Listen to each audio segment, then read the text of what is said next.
नमस्कार दोस्तों, हर भारतीय का सपना होता है जीवन में एक बार हवाई यात्रा करना। लेकिन हवाई यात्रा करने से पहले कई सारे मन में सवाल होते हैं, तो उन सारे सवालों के जवाब आपको इस वीडियो में मिलने वाले हैं। तो चलिए स्टार्ट करते हैं। सबसे पहला स्टेप है टिकट बुक करना।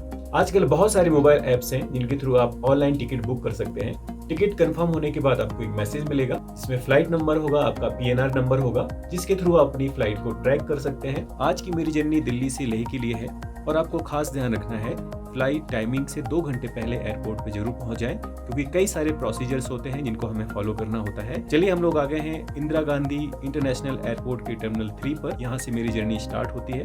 एयरपोर्ट के एंट्रेंस गेट पर CISF के जवानों की तैनाती होती है। आपके वैलिड पहचान पत्र जैसे पासपोर्ट, आधार और टिकट से आपकी पहचान की पुष्टि होने के बाद ही आपको एयरपोर्ट में प्रवेश मिलता है। अब हम लोग अपने लगेज के साथ आ गए हैं एयरपोर्ट के अंदर। एयरपोर्ट के अंदर आते ही आपको सेल्फ चेक इन कियोस्क मिलते हैं। ये वो सर्विस है जिससे आप अपना बोर्डिंग पास खुद से निकाल सकते हैं।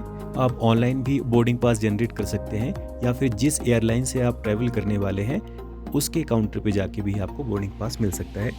सेल्फ चेक इन कियोस्क से बोर्डिंग पास निकालने के लिए आपको अपनी एयरलाइंस चूज़ करना है। मैं एयर इंडिया से ट्रैवल करने वाला हूँ और उसके बाद आपको 13 डिजिट का electronic ticket number ticket number enter करना है। टिकट नंबर एंटर करने के बाद आपको कंटिन्यू प्रेस करना है और उसके बाद आपकी बेसिक इन्फॉर्मेशन, सीट नंबर, आपका नाम आता है, फिर कंटिन्यू प्रेस करेंगे। उसके बाद आपके सामने एक इंटरफेस खुल के आता है जिसमें नॉट परमिटेड आइटम्स की लिस्ट होती है। इसको आप डिक्लेरेशन को क्लिक करेंगे और उसके बाद फिर से कंटिन्यू क्लिक करेंगे और अब प्रोसेस शुरू होता है प्रिंटिंग का। आपका बोर्डिंग पास प्रिंट होकर आपके हाथ में आ गया है, जिसमें आप देख सकते हैं आपका नाम, सीट नंबर और बेसिक डिटेल्स, सारी इंफॉर्मेशन इस बोर्डिंग पास के ऊपर होती है। आप अपने साथ 8 kg का कैबिन बैग लेके जा सकते हैं जो प्लेन में जाता है, और लगेज बैग 15 kg और 25 kg के ऑप्शंस मिलते हैं। प्राइवेट एयरलाइंस में 15 kg और एयर इंडिया में 25 kg। सामने की तरफ आप देख रहे हैं ये लगेज काउंटर्स हैं। इन काउंटर्स में आपको अपने बैगेजेस को डिपॉजिट कराना होता है। हर एयरलाइंस का अपना अपना काउंटर होता है। मैं एयर इंडिया से सफ़र कर रहा हूँ इसलिए मैं एयर इंडिया के काउंटर पे हूँ। इस काउंटर पे आपको अपना बोर्डिंग पास और ID प्रूफ देना होगा। मैंने अपना बोर्डिंग पास और आधार कार्ड दे दिया है। आपको एक बोर्डिंग पास काउंटर से भी मिलता है अगर आपने पहले प्रिंट नहीं किया है। अगर आप विंडो सीट लेना चाहते हैं तो उसके लिए रिक्वेस्ट कर सकते हैं। लगेज काउंटर पे आपके लगेज का वेट होता है। एयर इंडिया में 25 kg परमिशेबल है और एग्जैक्टली 25 kg का लगेज है। लगेज बैग में बैगेज टैग्स लगाए जाते हैं। इसके साथ छोटी सी रिसिप्ट भी आपको मिलती है। लगेज काउंटर्स पर अपने लगेज को जमा करने के बाद अब हम लोग चलेंगे सिक्योरिटी चेक के लिए। और सामने की तरफ आप डोमेस्टिक डिपार्चर का गेट देख रहे हैं। हमारे हाथ में बोर्डिंग पास है जिस पे गेट नंबर भी लिखा है, gate number 34B, seat number 10A।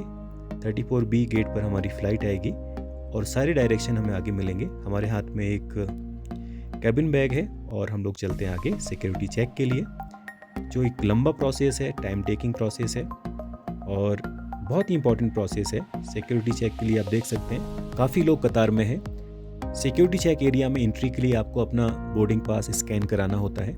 Boarding pass के ऊपर एक QR कोड होता है, उसको स्कैन करके आप अंदर एंटर कर सकते हैं।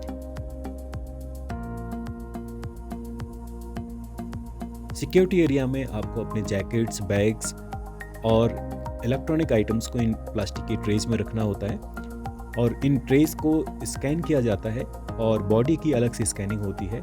सो बहुत ही टाइम टेकिंग प्रोसेस होता है, तभी आपको सलाह दी जाती है एयरपोर्ट पे आप 2 घंटे पहले पहुंचे।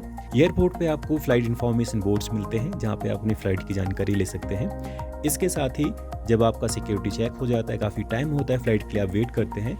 अंदर एंटर करने पे एक शॉपिंग एरिया भी है जहाँ पे आप शॉपिंग भी कर सकते हैं, जहाँ पे नेशनल और इंटरनेशनल ब्रांड्स देखने को मिलते हैं। साथ ही इस एरिया में आप देखेंगे जिस गेट पर आपको जाना है वहाँ पर डायरेक्शन के लिए बोर्ड्स लगे हैं। साथ ही साथ यहाँ पर पब्लिक फैसिलिटीज़ भी अवेलेबल हैं, इनको आप यूज़ कर सकते हैं। बहुत ही neat and clean facilities available हैं। बोर्ड की डायरेक्शन के थ्रू आप अपने गेट तक पहुँचते हैं और हमारा गेट 34B है, हमें राइट साइड जाना है। दिल्ली एयरपोर्ट पर गेट्स काफ़ी दूरी पर हैं, इसके लिए आपको पैदल चलना पड़ता है। पैदल चलने से बचने के लिए आप इन ऑटोमेटिक एस्केलेटर्स का यूज़ कर सकते हैं जो काफ़ी नंबर्स में है एक एस्केलेटर ख़त्म होता है उसके बाद नेक्स्ट एस्केलेटर स्टार्ट होता है। इसके साथ ही आपको सेल्फ सर्विसेज भी मिलती हैं। यहाँ पर पर्टिकुलर अमाउंट डाल के आप अपने पसंद की चीज़ यहाँ से ले सकते हैं, जैसे वाटर है, जूस है और डिफरेंट टाइप के आइटम्स यहाँ पे आपको मिलते हैं।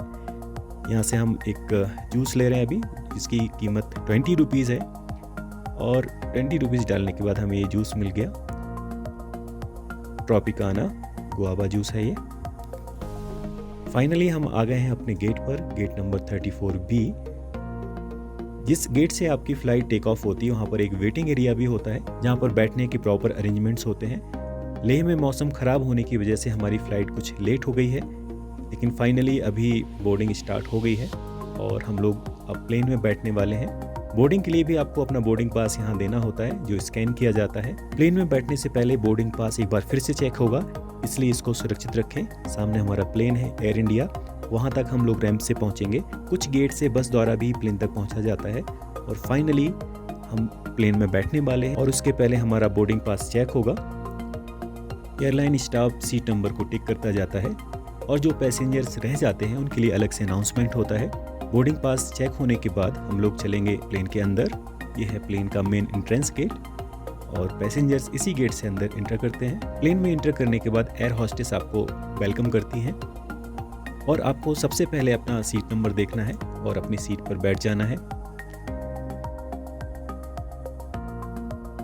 सीट पर बैठने से पहले आप ऊपर बने कैबिन कक्ष में अपना कैबिन बैगेज है उसको रख सकते हैं। आपकी सीट के सामने कुछ दिशा निर्देश भी होते हैं, उनको आप पढ़ सकते हैं। साथ में एयर इंडिया में आज हम पहली बार देख रहे हैं न्यूज़पेपर भी रखा है। अभी एयर इंडिया का अधिग्रहण टाटा ने किया है, तो उसके बाद फैसिलिटीज़ काफ़ी कुछ यहाँ बढ़ गई हैं। एरोप्लेन में क्रू मेंबर्स भी होते हैं, किसी इमरजेंसी में या आपकी रिक्वायरमेंट पर आप उनसे हेल्प ले सकते हैं। अभी सेफ्टी अनाउंसमेंट होने वाला है, जिसमें एयर होस्टेस डेमोन्स्ट्रेशन करके दिखाती है किस तरह से इमरजेंसी में आपको एक्ट करना है। Fitting into the buckle, then pull the loose end of the strap to tighten it. Release the belt, lift the flap and pull out the metal fitting from the buckle. There are 8 emergency exits on this flight, 2 doors in the front, 2 doors at the rear and 4 windows above the wing. They are clearly identified by exit signs. Please make a note of the one closest to you. In an emergency, exit path lighting will illuminate and guide you to the nearest exit. Oxygen masks are placed in the unit above your seat. If cabin pressure should fall, oxygen mask will drop automatically. Take your COVID mask and visor off. Pull the mask towards you. Cover your nose and mouth. Tighten the elastic band and breathe normally. अगर आप पहली बार हवाई यात्रा कर रहे हैं तो हवाई यात्रा का सबसे अमेजिंग पार्ट होता है प्लेन का टेक ऑफ करना। टेक ऑफ से पहले प्लेन की रनवे पे बहुत तेज़ी स्पीड होती है और उसके बाद प्लेन टेक ऑफ करता है। टेक ऑफ करते समय प्लेन का अगला हिस्सा थोड़ा ऊंचा होता है और पिछला हिस्सा थोड़ा सा नीचा होता है और उस समय थोड़ा सा डर भी लगता है, हालांकि डरने की ज़रूरत होती नहीं है क्योंकि कुछ समय के बाद प्लेन सीधा हो जाता है और उसके बाद हम लोग रिलैक्स हो जाते हैं। अगर आप एयर इंडिया से सफ़र कर रहे हैं तो आपको कॉम्प्लीमेंट्री ब्रेकफास्ट भी मिलता है। इसमें आम पन्ना है रियल का, साथ में सैंडविच है और आपको इसमें सॉस भी मिलता है, साथ में एक स्मॉल वाटर बोतल भी है। सफ़र में अगर आप बाहर का व्यू देखना चाहते हैं, अभी मैं दिल्ली से लेह के लिए ट्रैवल कर रहा हूँ, तो बहुत ही अमेजिंग व्यू दिखता है हिमालय का। तो इसके लिए आप अपने एयरलाइंस के काउंटर पे जाके उनसे रिक्वेस्ट कर सकते हैं विंडो सीट के लिए। और फाइनली हम लोग पहुंच गए हैं लेह एयरपोर्ट पर। अपने प्लेन में उतरने से पहले आप अपने बैगेजेस को ले लेते हैं और साथ में फाइनली आपको एयर होस्टेस ग्रीट भी करती हैं उतरने से पहले। प्लेन से एयरपोर्ट के लिए बस से हमें जाना होता है और एयरपोर्ट पर पहुंचने के बाद एक फाइनल स्टेप होता है, वो होता है अपना लगेज कलेक्शन। अब हमें अपना लगेज कलेक्ट करना है, इसके लिए कन्वेयर बेल्ट्स होती हैं और फाइनली आप यहाँ से बैग लेके अपना एयरपोर्ट के बाहर निकलते हैं। मुझे उम्मीद है आपकी पहली हवाई यात्रा में ये जानकारियाँ बहुत काम आने वाली हैं। सो आपकी पहली हवाई यात्रा के लिए बहुत बहुत शुभकामनाएं। अगर आपको ये जानकारियाँ पसंद आई हैं तो हमारे चैनल को सब्सक्राइब करें